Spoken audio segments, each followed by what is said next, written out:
Welcome to Her Hoop Stats. You're all in one place for women's basketball, any level, anywhere. I'm Helen Williams, and I'm joined by the Cindy Brunson, my tour guide for when I come to Arizona, because I have already bought my ticket and I am ready. Women's Final Four in the first week of April here in the desert. The drive to the desert has begun as we are getting ready to tip off some exhibition games, of course, underway this week. And then next week, the deal really starts on November the 2nd with we basketball, we Paris, and all of the exciting things happening. But yeah, I'm so glad you're on board and that you're locked in. Passed by the countdown clock in the airport just the other day. This city, Really? so hyped to host this women's Final Four. I cannot wait to show off this entire area to you, Helen. You're going to love it. I'm excited. You're going to show me all the good vegan places to eat. Yes. We're starting you out at True Food. Excellent. And Okay. I've got a list of others because not only is Diana Taurasi famously vegan, the sports information person for the Mercury, Olivia Kubi, also a vegan, and it's her job in every WNBA city to find the vegan spots for the vegan players. So she is literally, Okay. yes, yes. So I got you. I got you All covered. right. I can't wait. I can't wait. Yeah, so that just leads us into our topic today. We're going to talk about the way too early Charlie Cream's bracket of 68 teams today. Mhm. Just a few things about each, each quadrant, and let's get into it and see what were your first impressions? The first thing I noticed was Big 12, only 5 teams. Like, yikes. Very top heavy in the Big 12 this season. And the bottom, I fear, is really not going to feel like it has a floor. There are a couple of programs that are really in rebuild mode. And what really strikes me as I look at the college basketball landscape, and I'm curious to see how this changes in the coming years, we have had so many great blue bloods, right? The UConns, Yeah. Stanford, Duke, the list goes on and on. South Carolina has joined the conversation. Tennessee was a tent pole for the longest time and is back again. Killer Will Kim. that, Killer yeah, Kim. right? Will that change with NIL? Do players seek to play for the coach that they feel could get them ready for the next level? Or are they just chasing dollars? And if they're just chasing dollars, what does that do to the legacy programs? I'm just very curious to see because we've seen so much player movement, and I want to know. I wish I had a crystal ball and could see 10 years into the future. Yeah, it's interesting you say that. I watch a lot of football and all the football shows, and that's a big topic of why you see, Georgia Tech and Vanderbilt, doing so well, and all these other teams that you traditionally were, at the bottom of their leagues, and now they're, Virginia, like 7-1, like undefeated, and then you have like a team like Florida State, who's just, a blue blood in football. So, and they're not doing well. And then God forbid Alabama lose another game. Their fans are gonna, just I don't know. They're crazy. But anyway, to your point, They go from um, 0 to apoplectic in a heartbeat. It is awesome. to fire the coach, and now he's the best thing as long as he wears the black sweatshirt on the sideline. Listen, I Yeah. wanna get fired. These coaches getting fired in college Oh my football, God. That is the best woo, retirement plan. Get a Power right? Four head coaching football job and get fired without cause. You'll Yes, never here's have to work 40,000,000 again, plus dollars to go away. to do nothing, to Mm, do nothing. mm. And oh my God. And but they still always want to come back. I'm like, why? You got a gazillion dollars. Like, go do something else with your life. But Well, um because it's all about winning the big prize, right? yeah, I You know, want to be the but one make the it's better still answer. never enough. Most Yeah. coaches don't coach for the money anyway, but still. Mhm. So yeah, to your point, it's interesting. I was listening to an interview with Coach Yo at Mhm. Mississippi, and she Love was her. talking about obviously one of the benefits, and we're not going to go conference by conference, but one of the benefits of playing in the SEC is you get to play against some of the best players who will be some of the best players in the W. So Mhm. you can come to a program like hers, which is geared toward getting you ready for the pros on the basketball side. Obviously, in her words, getting you ready to be a pro in life as well. But Yeah. you know, to your point, players are going to go to places like that where they know they're going to be seen because the scouts are going to come to those games because they'll be able to see two teams at once, right? Mhm. And they'll be able to see how you perform against the best competition. So that's going to be on the list of players. And some of them don't even, they just commit without looking. They're like, okay, I'm coming there. Can you make the money close? It's a better place for me to grow my skills. If you look at Olivia Miles, who's Mhm. going to TCU, to Yep.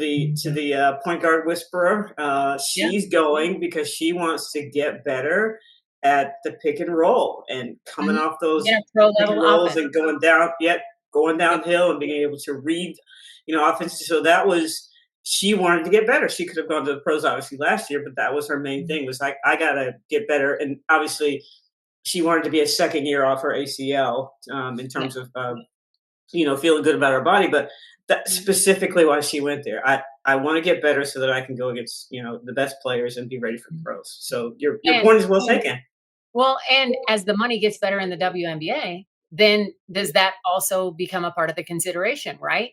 Because for so long, you did it for the love of the game. You didn't do it because you were going to get rich in the WNBA. You could have the seeds to build generational wealth. But if you weren't the top tier talent, that just wasn't on the table.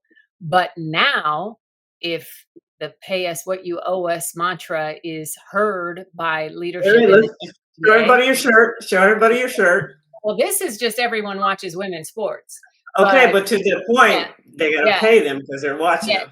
Well, they are the product, right? So once we start seeing seven-figure salaries, then does the shift happen again? Instead of chasing the NIL money, do I go to the coach like Coach Yo, who can give me the fundamental skill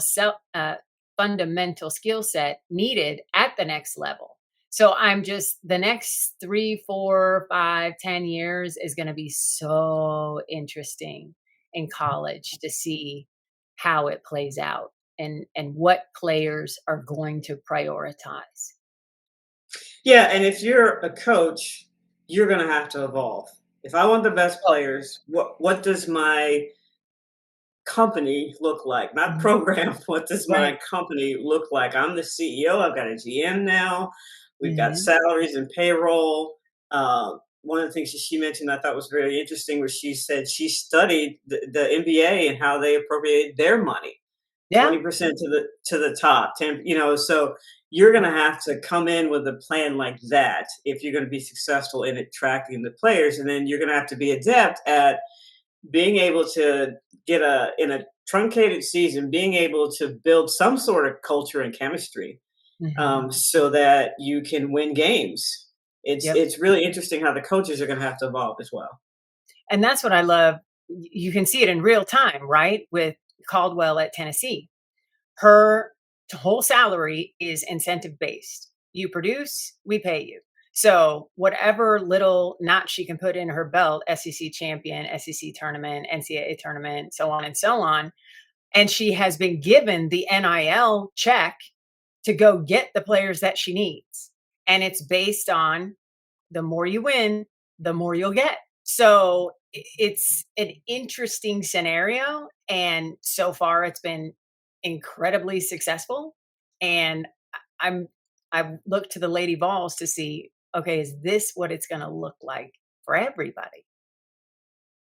Yeah, I mean, Killer Kim is killing. So I think that to your point, it's when you're looking at these, the different regions, and you're looking at the teams. I'm like, Charlie Cream put teams in there, and I'm like, I don't know, because they don't have they have 12 new players, or they've lost all their scoring, or Yeah. so it's interesting how he put these teams here based on, obviously he's done some research, but as you go through all the rankings, preseason polls, and then you listen to all the media days, it's going to be a very interesting season.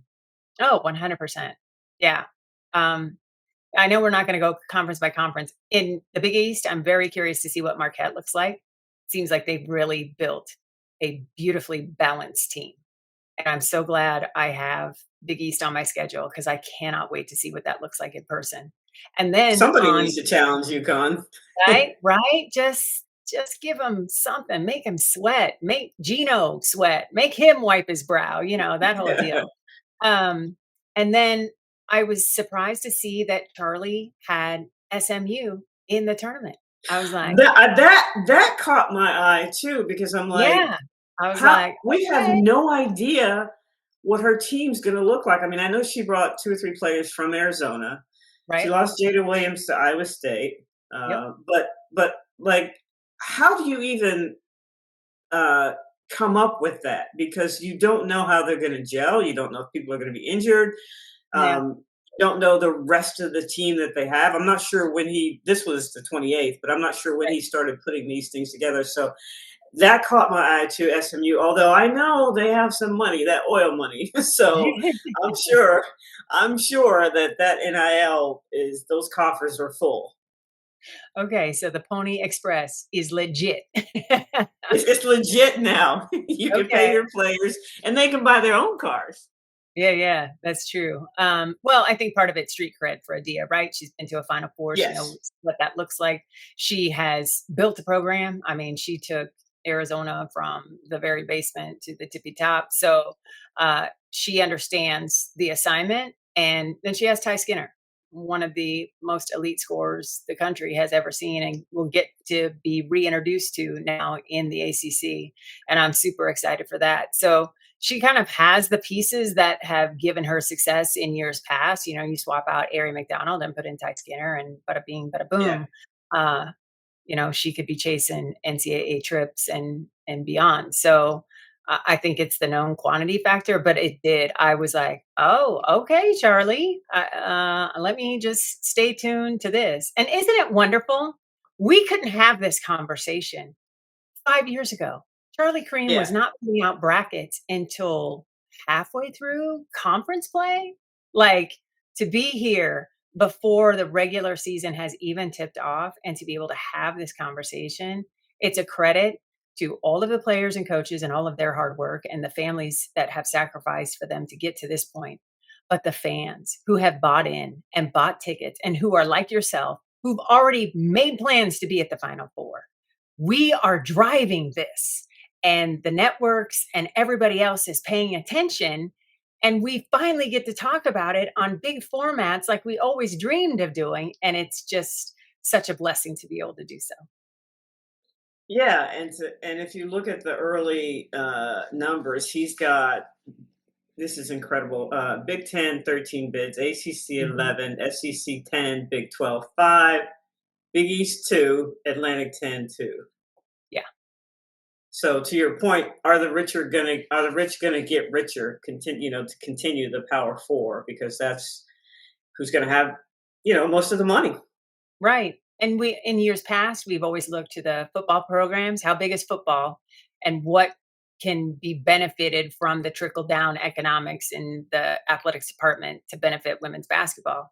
What I love now is that we see softball driving the narrative, volleyball driving the narrative, Volleyball, yeah. women's basketball driving the narrative of pay these women and you will get results. I mean, Stanford at the Women's College World Series, okay, that's happened recently. Texas Tech almost messed around and won the whole darn thing because of the strength of that pitcher who was at Stanford. Like, these things can happen and are playing out in front of our eyes, and I absolutely love it. So I want to ask you about a couple teams here. Sure. I, I want to ask about UCLA, um, and your thoughts on them, because obviously they have the Betts sisters. Mhm. They have Kiki Rice, who some say is a player and some say does not show up when they need her to show up when the lights are bright. So, what are your thoughts on UCLA? I think Kiki Rice is a 2, and now she's gonna get to be a 2 because Charlize Ledger Walker is there to be the straw that stirs the drink for the UCLA offense. Big, strong point guard who loves to pass more than she loves to shoot and can get the ball on a dime and look at all of the toys in her toy box. Sienna Betts, Lauren Betts. I mean, and then, oh, by the way, you have Gianna Neepkins at the 3. So who are you going to defend? Like, pick your poison with Corey Close's group. I think that team has a chance to be standing in the valley and the very last day of the season competing for an NCAA Women's Championship. Okay. All right. Let's move to Texas. Do you think that they'll be able to shoot from 3-point range enough to get to the Final Four? I don't think they worry about it because they've got the mid-range game with Madison Booker, right? You know, Okay. she's developed into this mid-range mistress. I know she's trying to extend her range. And they have Brea Cunningham, and that's an interesting piece. They paid her a lot in NIL to bring her there. And I'm curious to see if she can play a season where she is 10 toes down and invested in basketball and stays out of foul trouble. The foul trouble thing has been a bugaboo for her. It was at Arizona. So if she can hold down the middle and be dominant, like she has such soft hands and a soft touch around the basket, um, how she goes, they'll go. And then Okay. Harmon is back. Rory Harmon is back. So it's like, you've got what you need at the point guard position. So I like Texas a lot as well. I just don't know about the depth. Harmon, small but mighty. Exactly. Like we have seen dominate at the W level, right? You don't have to be 6 feet tall. As long as your handles are tight and you can pass as if your ability to breathe depends on it, which she does. So I like that team. What about NC State? They got Camille Pierre, Love the and Wolfpack because the of Camille Pierre. Are you kidding me? They say well. goodbye. Listen, here's the funny thing. Before you say that, in his brackets, they could potentially NC State could potentially, if it goes this way, end up playing Vanderbilt in the tournament. Wow, that would be spicy with a Very capital S. spicy. Yeah. Yeah, because I love Michaela Blake's. What she drop a 40 piece the other day? I Yeah, mean, my goodness game gracious. winners like it's nothing. Yeah, and she's built for it. No doubt about it. I had the luxury of seeing her play in person in Palm Springs last year, and she is her. Like there's just, you see that Mamba mentality and you don't even have to call it out. It's just there. And the player like Michaela and Caitlin Clark does this, Kelsey Mitchell does this, uh, Alicia Gray, and Chelsea Gray. Like they just vibrate. It's almost as if they can't be still. They're always in motion doing something toward a great basketball play. And and Blake's she just jumps off the page at you in that respect. And it's really cool to see. Is there enough there for them to do well this year, aside from her I think at so, because Vanderbilt? that's Okay. that's what Coach Ralph is building, right? You know, if if she was okay with letting Pierre go, that tells me she's got somebody to step into that role, right? A. B, it was more of a negative to keep Pierre perhaps. And so for the culture, for what Ralph is building, just move on. And I think they have plenty of pieces around Blake's because Blake's is obviously going to be the focal point. But what a delightful focal point to have. So you were going to say talk about NC State before I interrupted you. Oh yeah, Sky Rivers leaves, and it's no problem because Camille Pierre steps into the door. So you've got that defensive stopper, a great two-way player. somebody who still has some room to grow on the offensive end as far as extending her range. So just nothing but upside. And then NC State always comes to the party prepared, right? They're going to be locked in on defense. The Wolfpack just get it. They all pull on the same rope. You never see energy vampires on their sideline. You never see bad body language. It's got to be a coach's dream because it's a fan's dream to watch. Like, exactly what you're going to get when they pull up. Fast pace, great defense, great energy, and it's awesome. So I absolutely love that for them. Enough depth? That's the question mark. So we'll see. But I mean, to get to the ACC tournament, no problem. To get to a point where they can compete for an SEC tournament title and have no problem doing so, I think it'll be an amazing deal. Okay. Well, let's move to a team that I have no idea about, and that's Notre Dame. Notre Dame's a Obviously, huge question mark, right? yeah, you got Hannah Hidalgo, obviously, but what else? Right. So it's like, exactly, what else? Now, we know the recruiting class is really strong coming in, but you're relying on freshmen. So what does that look like? And that's literally a deal where we're going to have to watch Notre Dame play and get a sense. And that's the only wacky thing about talking about NCAA bids right now before the season has even started, because we just don't know. Some teams you just need to see before you can start to believe. So two teams that I think are interesting in the SEC. South Carolina now has Tanaya Latson. How is she going to be integrated? And then Malaysia Fulwiley is now at LSU, and Kim Mulkey's running her at the point guard. So I'm like, Malaysia left to get a different what? And now they're looking at her playing point guard. So what are your thoughts on those two? Well, Malaysia, to my understanding, left for more playing time, right? She didn't want to come off the Right. bench, she wanted to be a starter. And so Kim Mulkey said, great, come be my starter, but I also need a point guard. So guess what? You're going to do that too. But I don't think Kim Mulkey, as a former point guard herself, is going to give the keys to somebody who can't drive that car. So I have every confidence, because Mulkey has every confidence, that Fulwiley is up to this. The thing that bothers me about that for her is that we have a lot of scoring point guards. Obviously, Hannah Hidalgo at the top of the list, but is she going to score as much as she is capable of and or would want to if she was the two? So that's just something that LSU is going to have to work out down the road. Tanaya And will Latson, she take care of the ball? right. I'm just bummed that Tanaya Latson doesn't have Chloe on the floor with her. That injury, I think, is going to be a bummer for South Carolina. But any team in this country more equipped to deal with a setback, it's the Gamecocks. It's Dawn Staley. She's built for this.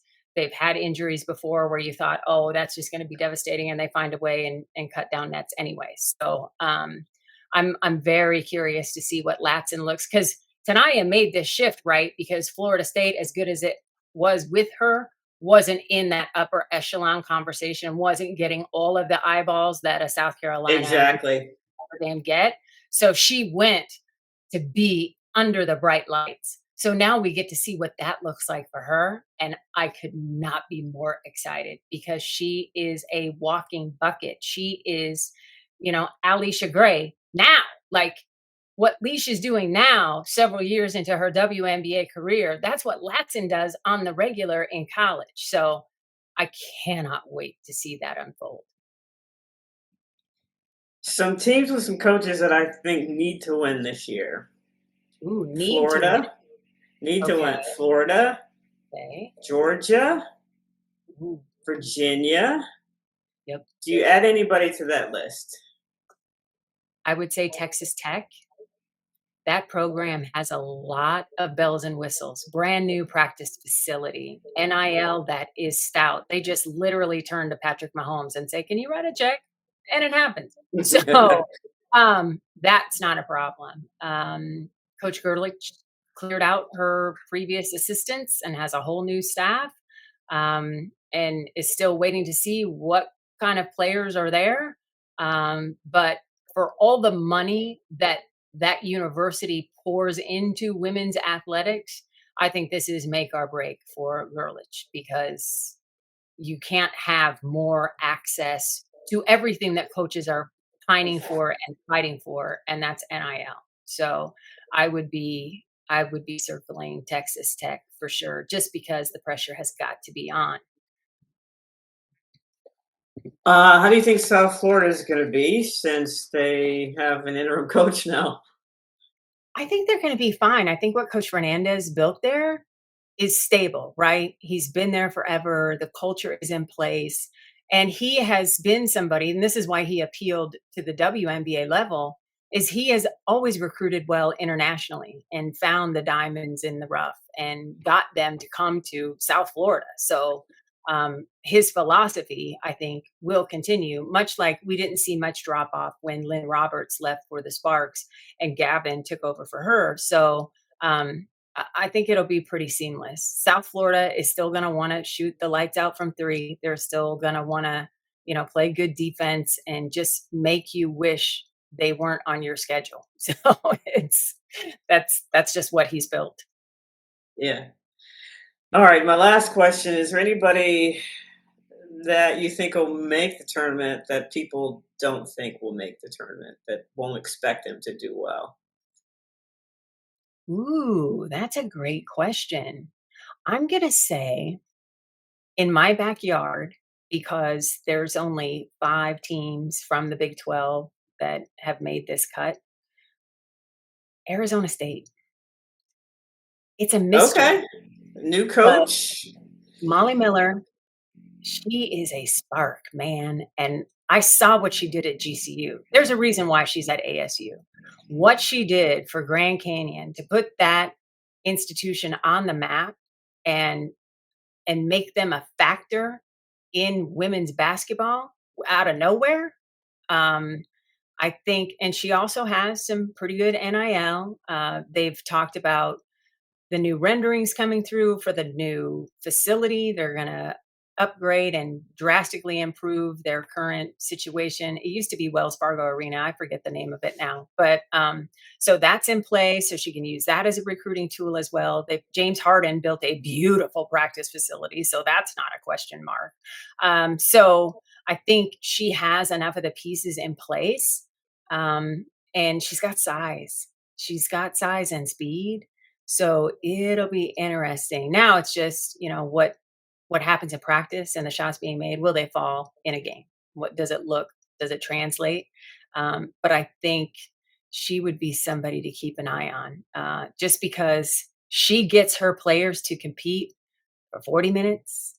I think she gets them starting to compete when they walk into the arena. Like that mindset locks in as soon as they open that arena door, carry it through the locker room. And so, because of that, the culture piece, uh, it wouldn't surprise me if Arizona State got some wins you wouldn't think they would get, and the Sun Devils could mess around. They won't win the Big 12, but they darn well may determine who does.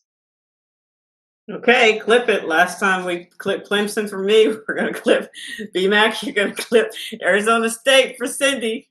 Woohoo! All right, so this is my favorite part. Okay. We're gonna call this segment "What's bugging Cindy." If you could Oh, change anything, what would you change? let's see. NCAA as a whole, like if I'm Mr. Baker for a day, I would make sure that there are guardrails up for NIL. Like, I feel like the playing field is not level, even with, okay, every school gets 20 million, you get to do blah blah blah. It just does not look the same from campus to campus. And I think particularly for women's sports, before we get into the haves and have not scenario, which would be disastrous after all of this growth in women's college basketball in particular, to see it go a different direction or turn left, I just wouldn't want to see that. So I would put up big guardrails. And secondly, the officiating piece.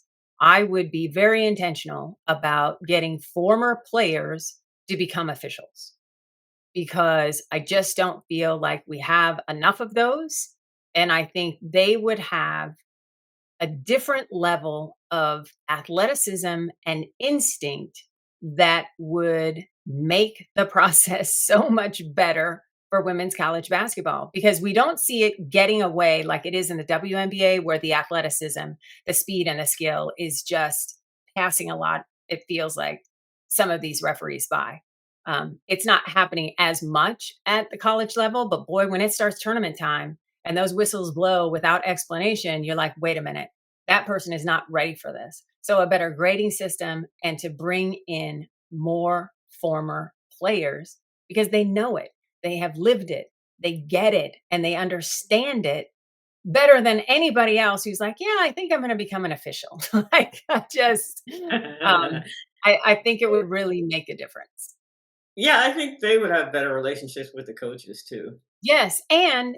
But for this to happen, you got to pay him, right? It can't be a part time Yeah. job. It can't be a side hustle. It's got to be a career option. So I would, if I were Baker for a day, I would institute some sort of program to where you can be an official and have it be your job. And if you want to work outside of that, that's up to you. But you would make a good living and be able to put food on the table and provide for your family and do what you love. Okay, just two. That's it. I think so. I don't know. What's Bugging Brunson? What is Bugging Brunson? Yeah, those are my I'll 2. tell you one thing that's bugging me is the NCAA, although they've rescinded it and pushed it back, Mhm. uh, approving that college players can bet on the pros Oh, that's and college horrifying. coaches and administrators, and I'm like, what were you thinking? Who was in that room that thought that that was a good idea? Yeah. Especially with now that players do have money, you're going to have players betting, losing, and then trying to spend more money to make up for what they lost, and could Mhm. potentially lose all of their NIL money. But aside from that, we see with the NBA, like there's so many ways that could go sideways. Like Oh, that, yeah. that's bugging me. I agree with you wholeheartedly. That should be at the top of the list. That's a great one because now we see in the NBA they're trying to roll it back, right? Congress is talking about, oh, well, we can't have these prop bets because that leads to point shaving and all of these other things. And I was like, well, yeah, but you guys let the horse out of the barn. So now you got to deal with the horse being out in the field. Like, what are we doing? Whoever thought that prop bets would be a good idea should just really have their head examined. It just, there's too many ways to impact the outcome of game unnaturally. And what does that do? Ruin the best thing about sport, which is the competition. And so I just, the tinkering with, you can bet on this, but you can't bet on that, or you can bet at this level, or you can't do it at that. It just makes no sense to me why anybody from college should be betting on anything. You're an amateur. That you that's your status. You are not a professional. So you don't get to be a professional, right? We all took internships in college because we were unpaid workers because we weren't professional yet. So, and I think that the same thing should apply to athletes. If we're going to have disastrous gambling ability and laws allowing it, it should not happen at the collegiate level. Well, sports is the best reality show ever, and when you It is. start betting and have you start tinkering with that, then it yeah, that messes with the unpredictability, and all the great things that you see in a sporting contest. Like Right? And then you get the you just FBI involved. Nobody wants to see the FBI jacket coming into an arena near you. Like, no, that's not what we're about. We walking want to through your play. athletic department and taking Right? everybody's computer and Oh yeah. my gosh. Confiscating cell phones, all of the things. Yeah, no. I don't want to, I don't want college athletics to be the fodder for an episode of Law and Order. Like, no, no. Hey, listen, that's why I tell coaches you got to have your own phone. You got a school phone, you got to have your own phone. Yeah. Well, I think some coaches have 3. They have one to just a direct line to players recruits. They have one for friends and family, and then they have their official school phone. So, Yeah. yeah. Crazy. All right. Well, that was my biggest rant. So I don't know. We have solved three of the problems for college athletics. So I it'll be think another so. episode where we think of other things that we can solve. But looking forward to next week. The season's started. You're going to see Baylor play Duke. That's the first Yeah. game, right? Can't Mhm. wait for that. And then, man, it starts from there. Yeah. The drive to the desert. Woo! The drive to So the many great desert. teams, so many great storylines, and I applaud the fans, man. They get it. They have just to go to arenas in a variety of conferences. I was on the call for A10 tournament last year, and the fans that just showed up and showed out at every single level for so many different programs. It's just a beautiful thing to see. And it's why it's so fun to be a part of this process, Helen, because women's college basketball, as you know, feels like family. We recognize each other when we go into the arenas, the wink and a nod, the high five, all of the things. And it's just so joyous. So I hope that we stay in our little bubble and everybody loves on everybody and nobody takes to the interwebs to complain about somebody missing free throws or something crazy. And just enjoy the game, because the folks who are doing it right are busting their tail to put out a good product, and it behooves us and it's up to us to reward their work. Pay to go see the games. Yes. Pay to go see the games. And in the words of Bart Scott, can't wait.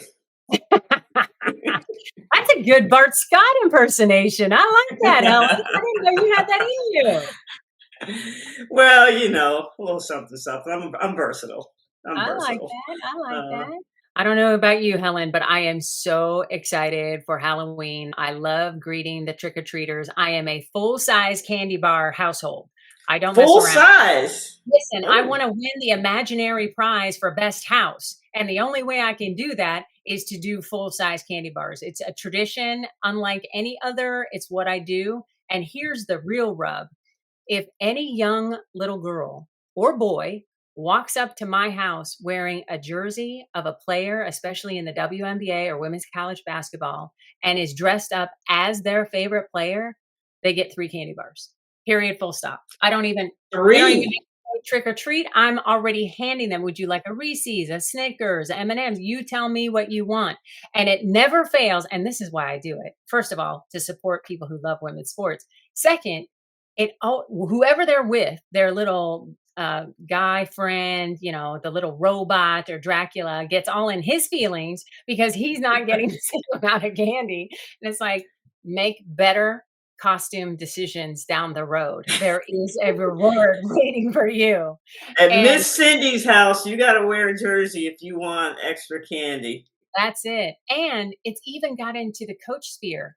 Last year, I had a little Kim Mulkey walk up to my door. I almost passed out. It Oh, was you got to so take pictures precious. and you got to post this year on Twitter X or whatever. You got to take pictures. We got to see that. Yeah, yeah, I gotta do that. But yeah, Cindy B's house, full-size candy bars. It is the place to be. All right, well, that's it for today. If you have your social media, go look for her hoop stats everywhere on all the social media platforms, wherever you get your podcast, whatever you see our handles there. If you want to Mhm. communicate with us, do that as well. But yeah, Cindy, can't wait to see you in Arizona. So Oh, looking heck forward yeah. to it. I'm sure our paths will cross before then. Some Oh, remember, international. we put it out there that we're calling the game together. I So know, I know. And I did this about this time last year. I did it with Latina or excuse me, with Christy Winter Scott, and we finally worked together. So yeah, there you go. it can It's happen. out Yeah. there.